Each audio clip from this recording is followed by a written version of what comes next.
Round and round, upside down, living my life underneath the ground. Never heard of and hardly seen a whole lot of talk about the red, black, and green. So dirty, you didn't want to deal with it. So funky, you didn't want to get with it. But that's alright, no problem, cool. Sent to the earth to educate the fool. Waiting around for my shell to crack.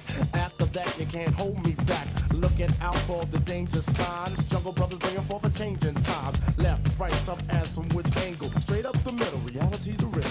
Sending a message to the old and young, confused about where I come from. What planet, what channel, what station? Africa from the Zulu nation.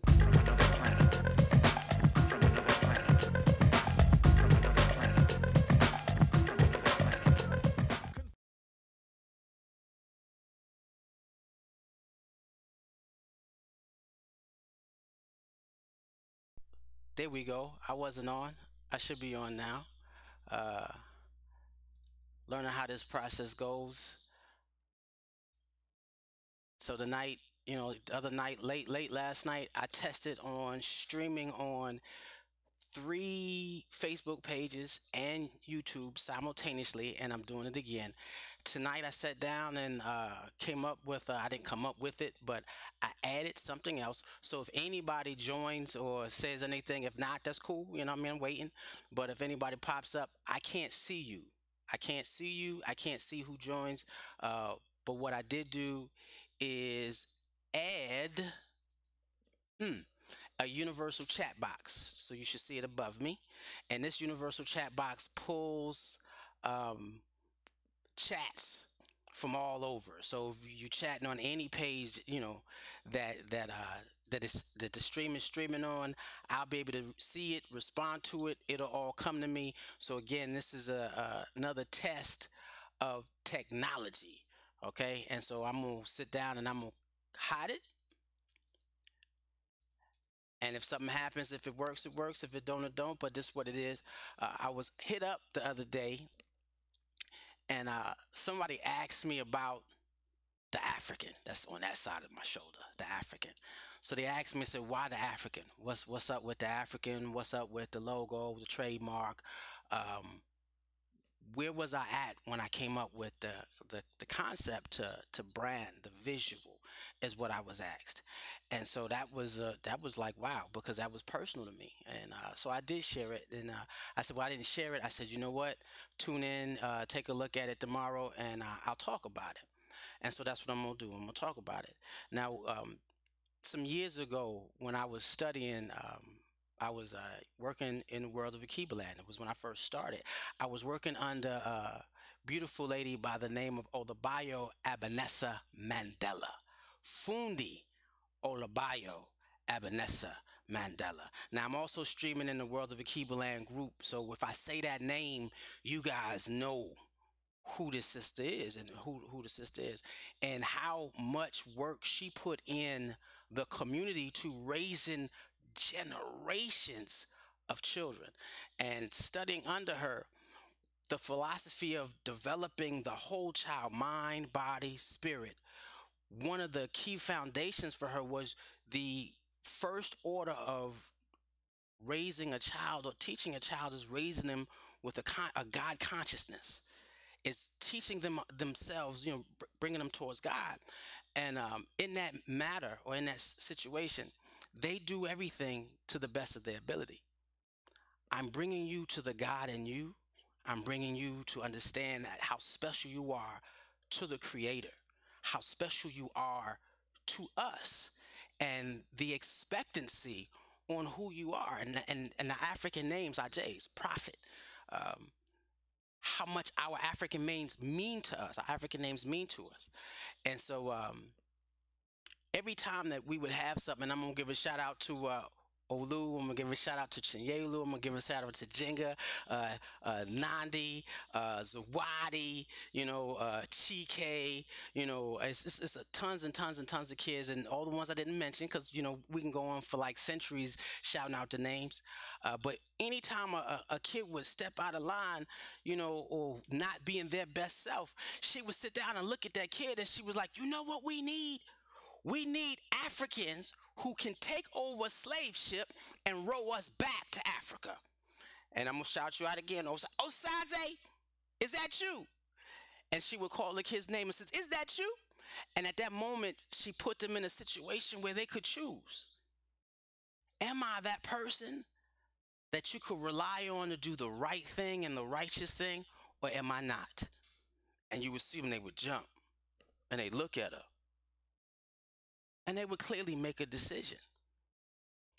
And so, of course, I continued that scenario. But then there was one time in my life personally where, we all do it. We get out in that world and, we do what we do us.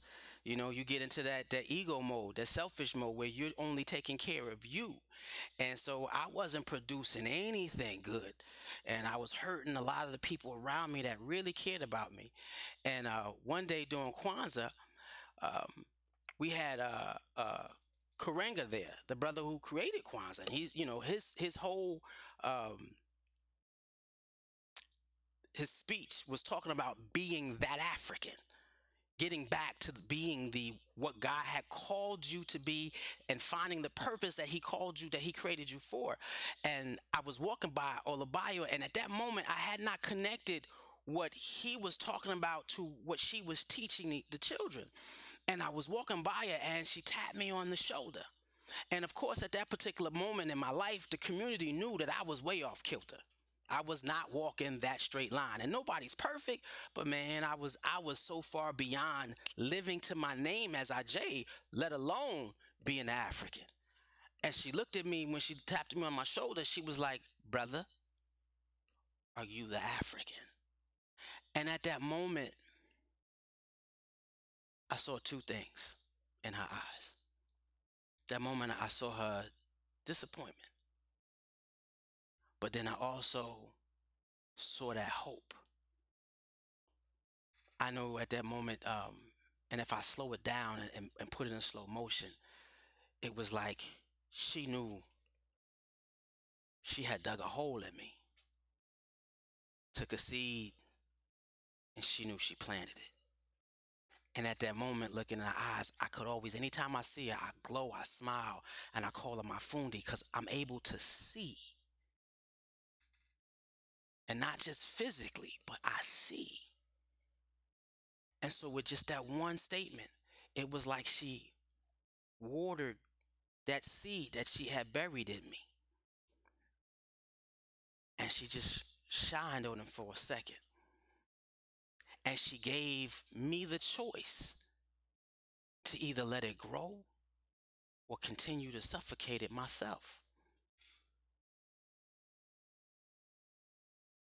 I looked at her in the eyes and said, Fundi, I'm not African. Yes. And again, that African is the mindset of a man who can take over a slave ship and row us back to Africa. And we're not physically going anywhere at this particular point. Some of us might want to build houses, start businesses, commercing over there, and having a transatlantic trade rather than dealing with the transatlantic Holocaust. Us gaining some sense of foundation here and taking our resources and going over and interacting with our brothers and sisters on the other side of the pond, as they say, and building something greater. Do you have the mindset to row us back? So what I did was I went home, meditated on that whole phase. And so what you see behind me is what I created. The African, the whole design, the lion standing in the field. It was me. It was the better part of me. And I said, there'd be not one day after this experience that I'm ever going to forget that. Can I row somebody back home? Or not even that. Can someone look at you and rely on you enough to believe that if they're not right, that you could help them get right? You can help them feel. You can help them think. You can help them care. You can help them progress. Are you the African? Are you the Harriet Tubman who was going to travel in the mindset of someone and in hostile territory? Because some of us are not clear in reference to who we are, but you're traveling in their own thoughts in hostile territory to find that person that wants to be free. and walk 900 miles out to freedom? Are you that person? Are you Marcus Garvey? That person who travels and travels and travels and says, hey, I'm going to bring black people together so that we can be who we are called and created to be. When people look at you, can you chop the tree down, carve the wood, nail it together? Can you create the oar, sit in that boat, hoist the sail, and row us home? Can you? We all talk about liberation. We all talk about us being free and us being strong and independence, self-determination. Are you who you need to be? Are you the African? Is that you? So when people ask me, who's that? I'm like, it's you. I'm only trying to be a reflection of the best of us. What I see in you, I see in me. And so now imagine if every kid is raised in the experience where at birth they are who we need to row us home, as long as we keep them safe from what the world is doing.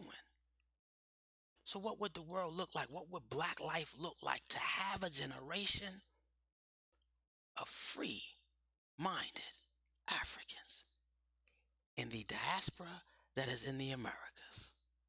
What would life look like? What would our communities look like? Now people sit down and y'all, if y'all look at the Facebook page and the post, and you see that, I love on my daughter hard because I see who she is. She wasn't mine. She was a blessing to me given by the Creator. And what am I supposed to do? Return her back to the Creator. I'm not trying to get her to be who I want her to be. I don't even want her to become who she wants to be. I want her to become who God called her to be. And if that's how she defines it, baby girl, is this who you called to be? The minute she says yes, 120 support, 200, 300, 500% support. And that's every kid. If you ever see me in the midst of children, when they walk in the room, I light up. If you ever see a kid, when a kid is walking and they're playing, not even playing, first time a kid sees a bird, oh, and they light up for the creation of what that is. Every time you walk into the sight of a child, oh, they should get that joy. They should get that love. Why? Because they are created that special. We are connecting to the God in them and the gift that they are. And we're getting them to always express that in everything they do. Because in that way, they will find their gifts. They will find their talents. They will be able to connect to their purpose. And our communities will change from the inside out. That's where the African is. And that's why you get it. We, World of Akibaland, aka Akibaland Academy, we are Africans. It's not what we do, it is who we are. We love on each other towards an experience of self-determination, being able to be free from the inside first out. And that's what this is all about. Being able to create these experiences, learn this technology, and do what we do so that we can grow this. These are the first steps. Of course, when I get 3 cameras in here and I'm doing my thing and the kids are actually running it, they're doing the conversations and they're talking to other children and, I'm just guiding. You'll see it coming because it is. One love.